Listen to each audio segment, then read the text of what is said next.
வெற்றிகளோட ஆட்சி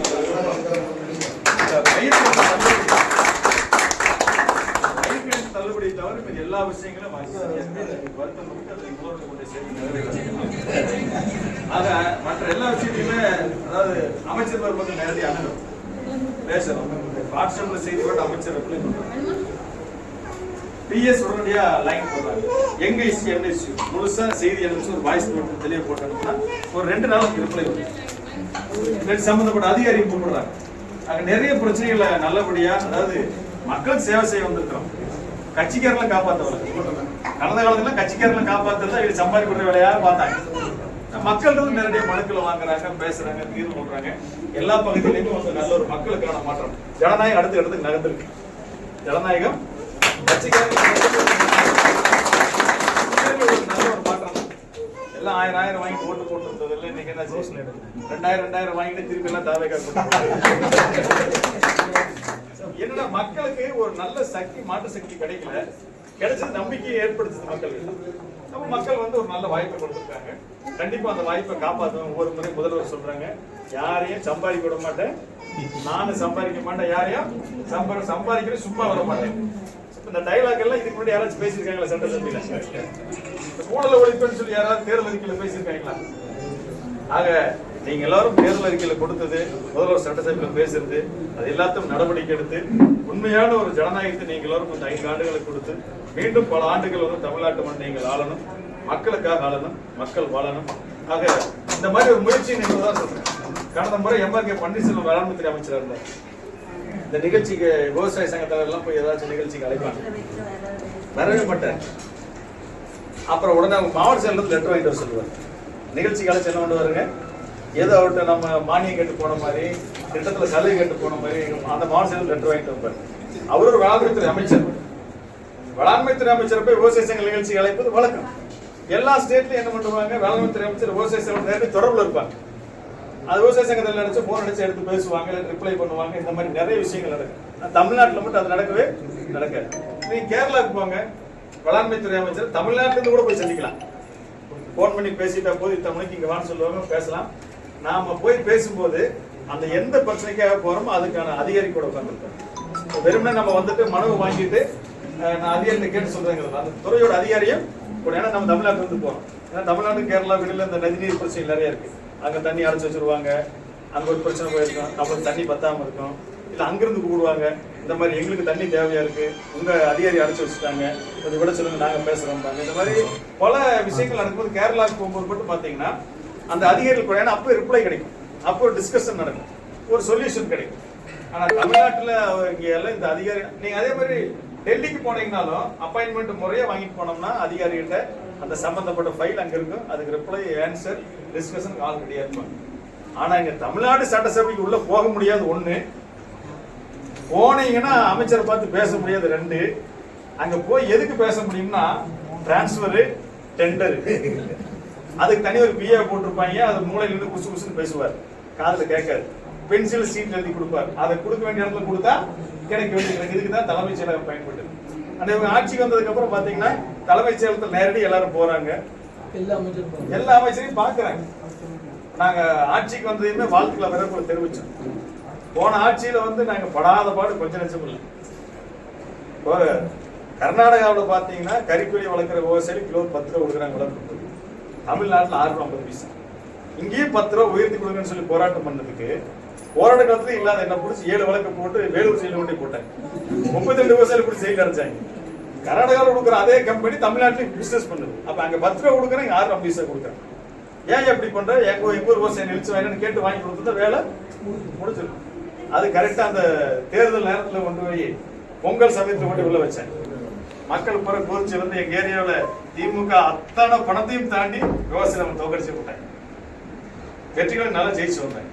வந்ததை மண்டலம் எடுக்கணும்னு கோரிக்கை வச்சு முதல்வர் நீர்வளத்துறை அமைச்சர் சந்திச்சு கொடுத்தோம். அடுத்த நாளை கூட்டம் போட்டு மண்டலம் விவசாயம் புரிய சொல்லி தனிமேல கொள்ள நடக்குதுன்னு கொடுத்த அமைச்சரே களம் தெரியும், ஒவ்வொரு வாரியா போய் ஆய்வு பண்ணிட்டு இருக்காரு. ஆக நல்ல முன்னேற்றங்கள், மாற்றங்கள் தெரியுது. இதை என்னம்னா நம்மளை மாற்றியான மக்களுக்காக இயங்குற குழுக்கள் பயன்படுத்திக்கணும். சட்டமன்ற உறுப்பினர் எழுதுவது, அமைச்சர் எழுதுவது, அதிகாரிகள் வந்து சில விஷயங்களை முட்டுக்கட்டை போட்டு தான் செய்வாங்க. அது காலகாலமா நிர்வாக நடைமுறை அப்படித்தான் இருக்கு. ஏன்னா வெள்ளக்கார காலத்து நிர்வாக நடைமுறை இது நம்ம சுதந்திரத்துக்கு வந்து இன்னும் மாற்றவே இல்லை. வெள்ளக்காரனோட நிர்வாக நடைமுறைன்னா கட்ட போடுறது, கழட்டி விடுறது, செய்யாம வச்சிருக்கிறது, எவ்வளவு தூரம் இழுத்து வைக்கணும், அதுக்கு நிர்வாக நடைமுறை. அந்த நிர்வாக நடைமுறை மக்களுக்கானதா இன்னும் சுதந்திரப்பட்ட நம்ம மாத்தாதனால சிக்கல் நீடிச்சு உடனே சட்டமன்ற ஐயா இந்த அதிகாரி இந்த மாதிரி சொல்றாரு, இந்த மாதிரி மக்களுக்கு தேவை இருக்கு, விவசாயிகளுக்கு தேவை இருக்கு, இதை செஞ்சு கொடுக்க சொல்லுவாங்க உடனே சட்டமன்ற உறுப்பினர் கூப்பிட்டு சொன்னா அடுத்த நிமிஷம் அந்த வேலைகள் நடக்கும். அந்த மாதிரி அணுகி நாமளும் நிறைய அரசாங்கத்தோட திட்டங்களை, பலன்களை, உரிமைகளை எல்லாம் மக்களுக்கு பெற்றுக் கொடுக்கணும்.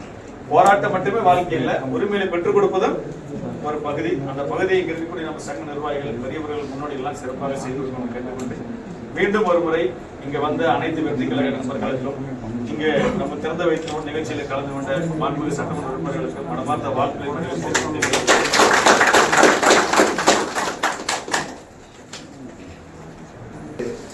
பக்கபலமாக இருந்து சொல்லப்படக்கூடிய சங்க நிர்வாகிகள்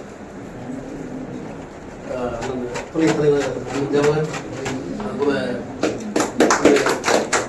ஷேக் பாய், சுந்தரலிங்கம்,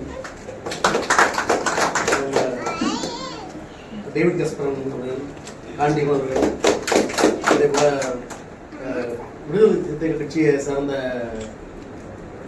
கட்சியோட மாவட்ட செயலாளரும் மற்றபடி ஒன்றிய கவுன்சிலருமான திருமதி காந்திமதி,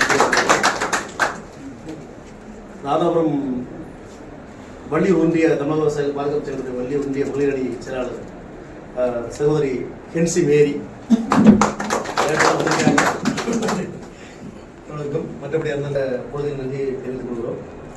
இப்பொழுது நம்முடைய மாண்புமிகு சட்டமன்ற உறுப்பினர்கள் நம்முடைய கோரிக்கைகளை ஏற்று நாம் என்ன கோரிக்கைகள் வைத்தோமோ அந்த கோரிக்கைகள் தீர்வான வகையிலும், அதே போல நாம் ஏற்கனவே நம்முடைய தமிழக விவசாய பாதுகாப்பு சங்கத்துடைய வந்து ஒரு கோரிக்கை சொன்னாங்க.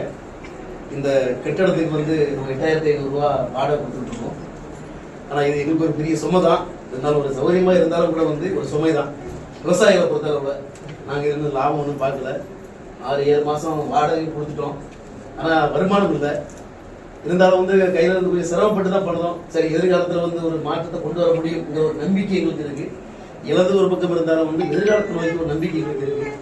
அந்த அரசாங்கம் எங்களுக்கு வந்து கொஞ்சம் உதவி செய்யணும், வாடகையை கொஞ்சம் பண்ணணும். அந்த பகுதியில் இருக்கக்கூடிய அந்த சுற்றி இருக்கக்கூடிய அந்த முற்புதர்கள் இது எல்லாமே வந்து புதமண்டி கிடக்குது.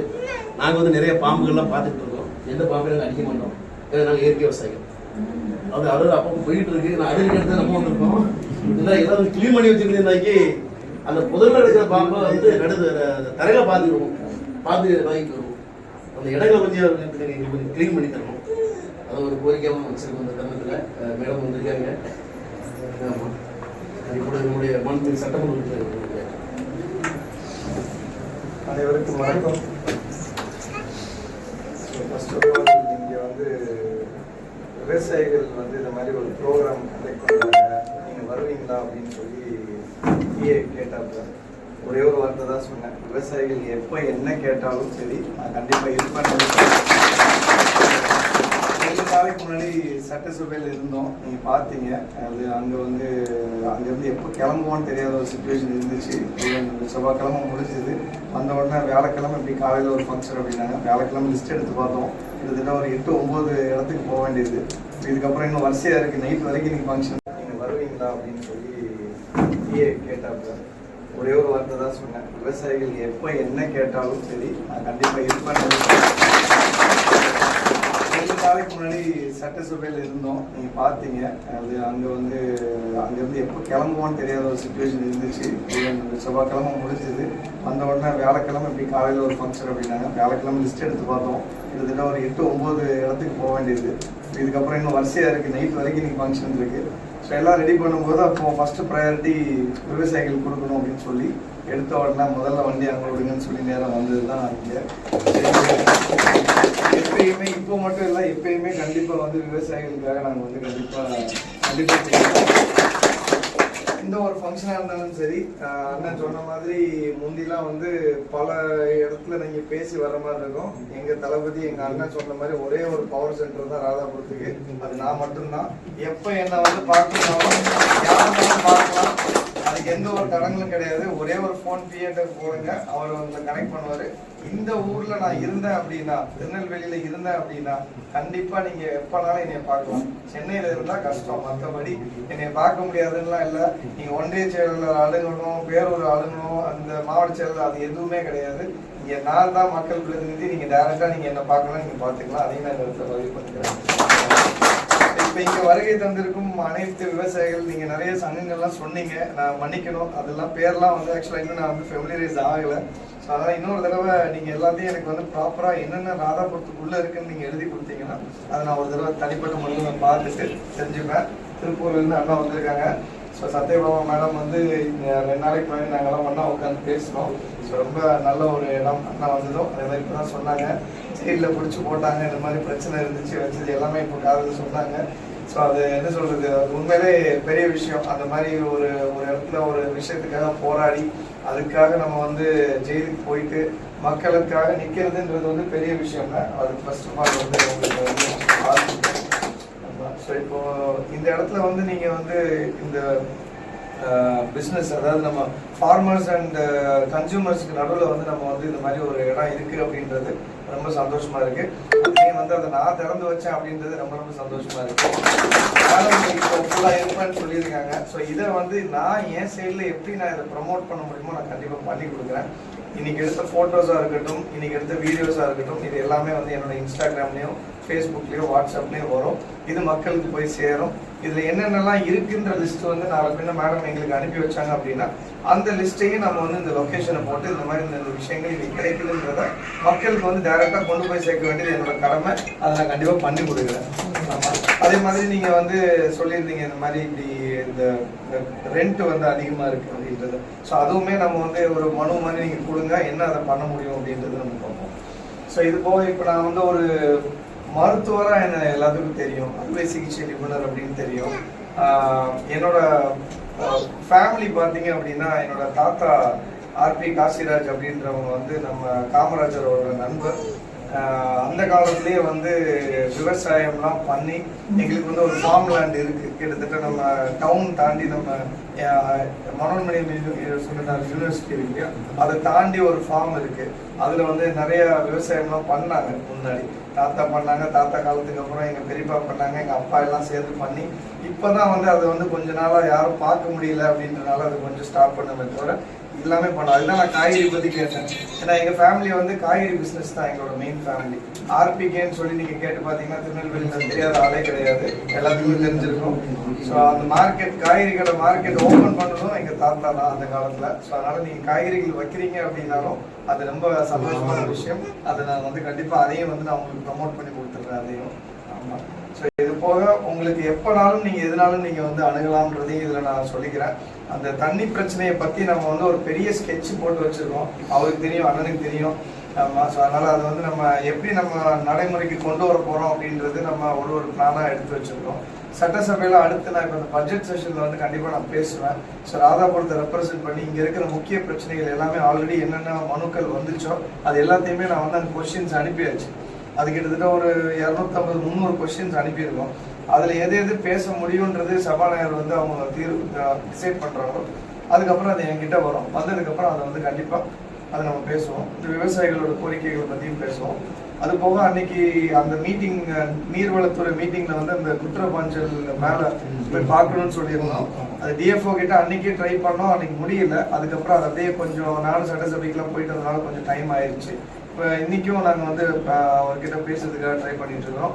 பேசுனதுக்கப்புறம் கண்டிப்பாக நான் எல்லாத்தையும் கூட்டிகிட்டு போகிறேன், நானும் வரேன். கண்டிப்பாக மீதியா இருக்கிற மாதிரி தான் இருக்கும். ஆனால் எந்த இடத்துல எவ்வளோ வீரியமாக பாயணுமோ அந்த இடத்துல பாய்ஞ்சோட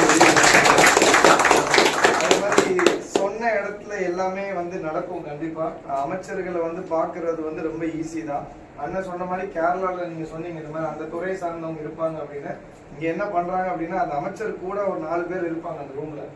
ஏதாவது இந்த மாதிரி ஒருத்தவங்க வந்தாங்க அப்படின்னா கையோடு அவங்கள கூப்பிட்டு இவங்களை கூட்டிகிட்டு போய் அந்த ரூமில் போய் விட்டுருப்பா, அவங்க அங்கே என்னவோ அதை பண்ணி முடிச்சுட்டு நீ வான்னு சொல்லி அனுப்புகிறாங்க. இப்போ அதுதான் நடக்குது.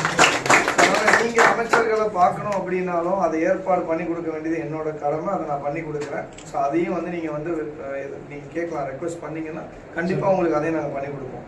யாரையுமே இங்க பார்க்க முடியாதுன்ற கான்செப்டே கிடையாது. அதே மாதிரி அண்ணன் சொன்ன மாதிரி ஊழல் பண்ண மாட்டோம், பண்றவங்கள விட மாட்டோம், பண்ணவங்களையும் விட மாட்டோம்னு சொன்னாரு. அதே மாதிரி இந்த 40 நாள் ஆட்சி வந்து இது வந்து ஒரு சாம்பிள் தான். இது சாம்பிள் மட்டும்தான் நீங்க பார்த்துருக்கீங்க. இன்னும் நம்ம ஆட்சியில் நிறைய விஷயங்கள் இருக்கு, நிறைய விஷயங்கள் நல்லது நடக்கும். அது எல்லாமே வந்து படிப்படியா வரும். இந்த 40 நாளுக்கே கதறாங்க சொன்ன மாதிரி. ஸோ இன்னும் எவ்வளவு நாள் கதற போறாங்கன்னு தெரியல. அதே மாதிரி தலைவர் சொன்ன மாதிரி ஒரு விஷயம் நல்ல விஷயமா இருந்துச்சு அப்படின்னா கட்சி பாகுபாடு இல்லாம அதை நாங்க பண்ணி கொடுப்போம் அது அப்படின்னு சொல்லி சொன்னாங்க. இங்க நானும் அதே தான் சொல்றேன். ராதாபுரத்துல எந்த கட்சியினர்ன்றதை நான் பாக்குறதே இல்லை. நான் மக்கள் பிரதிநிதி. எந்த கட்சியா இருந்தாலும் சரி, யார் என்ன ஒரு ஐடியா இருந்தாலும் சரி, தயவு செய்து கொண்டு வந்து என்கிட்ட கொடுங்க. அதை இம்ப்ளிமெண்ட் பண்ணி மக்களுக்கு நல்லது நடக்குது அப்படின்னா நான் கண்டிப்பா பண்ணி கொடுக்குறேன். அதே மாதிரி இந்த ராதாபுரத்துக்கு நம்ம ராதாபுரம்.in அப்படின்னு சொல்லி ஒரு இணையதளம் ஒன்று நம்ம ரிலீஸ் பண்ணோம். அது மக்களுக்கு போய் ஃபுல்லா சேர்ந்துச்சான்னு தெரியல.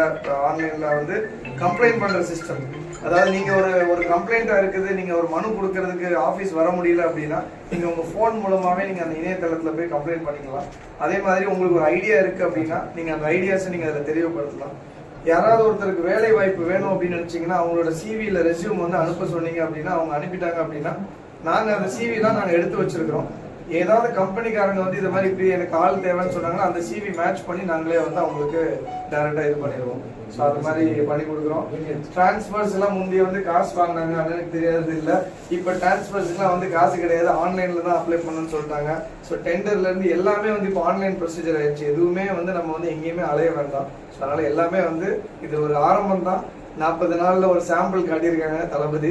ஸோ அதனால இதுக்கப்புறம் வந்து கண்டினியூஸா இன்னும் ஒரு 6 மாசம் கழிச்சு நீங்க பாத்தீங்கன்னா தெரியும் எத்தனை பேர் வந்து மேல அலிகேஷன்ஸ் வருது, ஆப்போசிட் பார்ட்டில என்னென்ன ஆக்ஷன்ஸ் எடுக்கணும் அப்படின்னு சொல்லி போக போக தெரியும். சரிங்களா?